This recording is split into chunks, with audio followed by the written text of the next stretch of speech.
All right, so we're back for another deep dive. Yeah. And this time, we've all been following this TikTok saga. Oh, yeah. Seems like it's been going on forever. Yeah, for years. And just when we think things are settled, there's a new twist. Yeah, absolutely. So let's dive right in. What's the latest with TikTok and the U.S. government? Well, the latest is President Trump has just signed another executive order giving TikTok 75 more days 75 more days. to figure things out before a potential ban in the U.S. Okay, so to be clear, this is like an extension to the extension. Yeah, Congress had already set a deadline of January 19th, 2025, right. for TikTok to separate from its Chinese owner ByteDance or face a ban. And then Trump kind of stepped in and added some extra time on top of that. Yeah, and this whole thing stems from national security concerns. Yeah. There's this worry that because TikTok is owned by a Chinese company, the Chinese government could potentially access user data or even influence the content that Americans see. Right. Yeah. And that's been the core issue all along, right? Like this tension between a wildly popular app that's become a cultural phenomenon Exactly. and these serious concerns about data security and potential foreign influence. Yeah, and that's what makes this so interesting, right? It's not just a business deal. It touches on privacy, free speech, international relations. It's a big deal for a lot of reasons, but let's break down this latest executive order. What exactly is Trump saying, and what's the legal side of all this? Sure. So Trump's basically saying that this extension is needed to finalize a deal that would put TikTok under American ownership. He even went on his own social media platform to talk about it, saying that there's been tremendous progress made,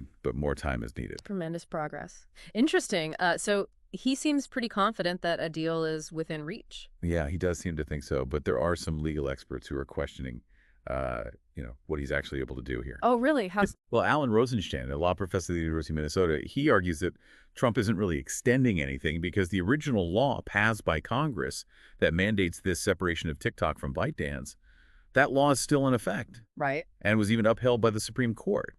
So Rosenstein's point is that technically, just by continuing to operate in the U.S., TikTok could be seen as violating that law even during this 75-day window. Oh, wow. Okay, so even though there's this extension in place, the legal pressure is still on for ByteDance to sell. Yeah, exactly. And another important point here is that even if a deal is reached, this extension doesn't automatically address the concerns about data security and that algorithm. Right. The algorithm that decides what everyone sees on their For You page. Exactly. And Chris Pearson, he's a cybersecurity expert from BlackCloak, he points out that if ByteDance retains any control over that algorithm, even under new ownership, the national security risks could still be there. So essentially, just changing who owns TikTok on paper might not be enough to resolve those deeper concerns.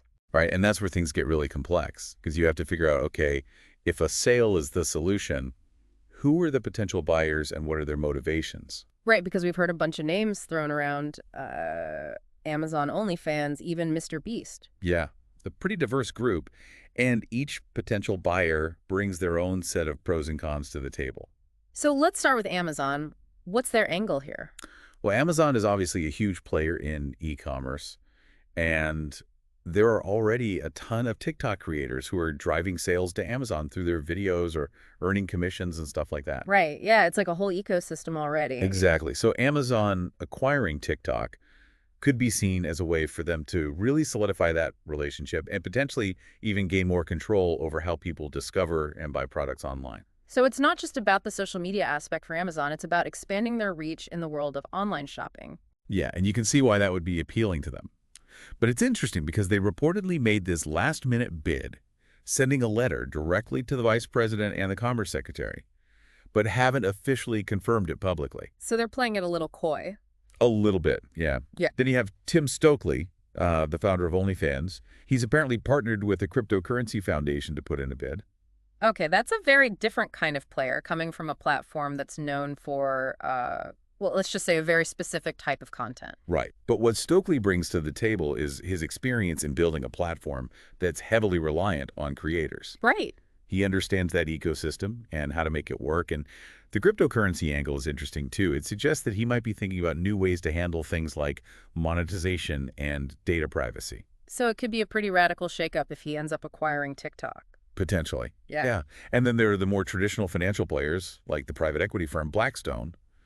They're reportedly considering joining forces with some of ByteDance's non-Chinese shareholders to make a bid. So that's a more like Wall Street approach, focusing on the financials and potentially restructuring TikTok to maximize profits. Exactly. And that kind of approach often involves streamlining operations, maybe even spinning off TikTok as a completely independent company. It's like they're looking at it as a business opportunity first and foremost. Yeah, exactly. And then you have Andreessen Horowitz, which is a big venture capital firm. Mm. They're said to be in talks to secure funding for a deal led by Oracle. Oracle. Oh, interesting. They were involved in some of the earlier discussions about TikTok's data security, weren't they? Yeah, they were. So their involvement now could suggest that they're really focused on addressing those national security concerns head on, maybe through some kind of technological partnership or restructuring of how TikTok handles data, So it's like they're coming in with the specific solution in mind. potentially. Yeah. Yeah, and then of course you have Mr. Beast, Yeah, the YouTube superstar. who very publicly expressed interest in buying TikTok. Yeah, he even said something like, America deserves TikTok. Let me save this platform. Right, and he has this huge following who are actually sending him donations to help make it happen. It's amazing how much passion there is around this app. Yeah, it really shows you the cultural impact TikTok has had. Yeah. And Mr. Beast's approach is so different from these corporate giants. It's like he's trying to turn this into a movement. A movement to save TikTok. Exactly. And it'll be fascinating to see if that kind of grassroots energy can actually compete with these massive financial bids. Right, because there were even those rumors about Elon Musk being interested earlier this year. Oh, yeah. But both TikTok and Musk himself quickly denied those rumors. Yeah, Musk even said he doesn't even use TikTok, so. Yeah, which kind of highlights the point that this is a really complex situation. Right, it's not just about having a lot of money. Yeah. You need to understand the platform, the user base, the geopolitical landscape. It's a huge undertaking.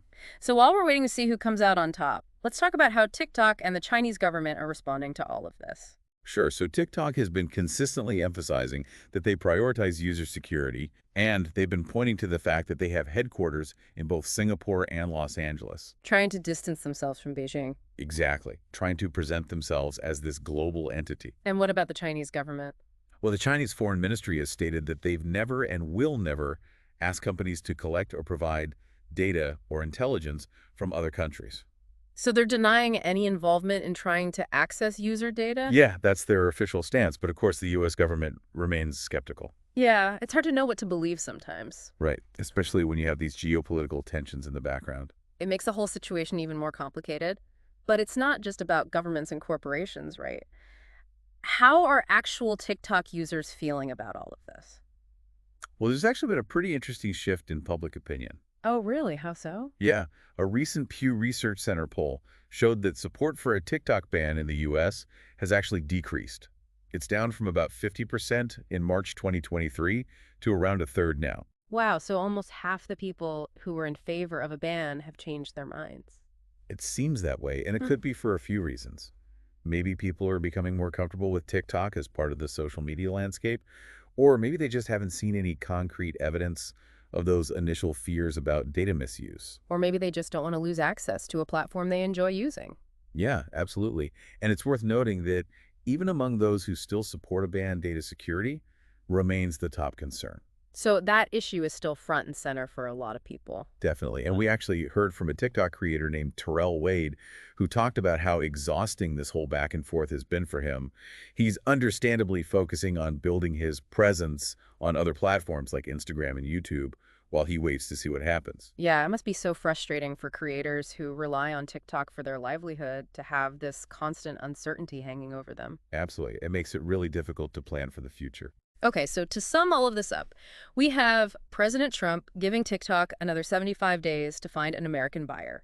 He says there's been progress, but the national security concerns are still there. Yeah. And we have this whole lineup of potential buyers, each with their own motivations and approaches, ranging from tech giants to Wall Street investors to social media stars. Right, and TikTok is trying to distance itself from the Chinese government, while the U.S. government is still skeptical about their claims. And public opinion on a ban seems to be softening, but data security remains a major concern for a lot of people. Yeah, it's a really complex situation with a lot of moving parts. Absolutely.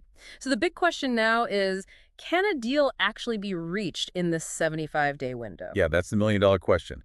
And if a deal is reached, will it actually address the concerns of the U.S. government while also satisfying ByteDance and whoever ends up being the new owner? Right, because at the end of the day, this is about more than just who owns TikTok. It's about the future of social media, the balance between national security and freedom of expression.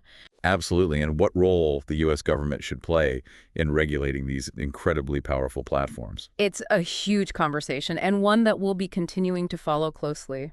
Thanks for joining us for another deep dive. Yeah, thanks for having me. If you're enjoying this update, like the video and subscribe to Global News for more. Absolutely, stay informed. So as we wrap up this deep dive, I think it's worth taking a moment to consider something we haven't really touched on yet, something for you to ponder as you continue to follow this story. What would an American-owned TikTok actually look like? Would it be the same platform we know and love, or would it fundamentally change? What would happen to the algorithm, the content, the creators, the overall experience? It's a great question. Right, because on the one hand, you could argue that American ownership would alleviate those national security concerns. But on the other hand, it could also lead to changes that might alienate the very users who made TikTok so popular in the first place. It's a delicate balance, and one that will have far-reaching consequences for the future of this global phenomenon. So as we wait to see what unfolds over the next 75 days, keep those questions in mind, because the answers might surprise us all. Yeah, absolutely. Things could get really interesting. Thanks again for joining us, and we'll see you next time for another deep dive. Sounds good.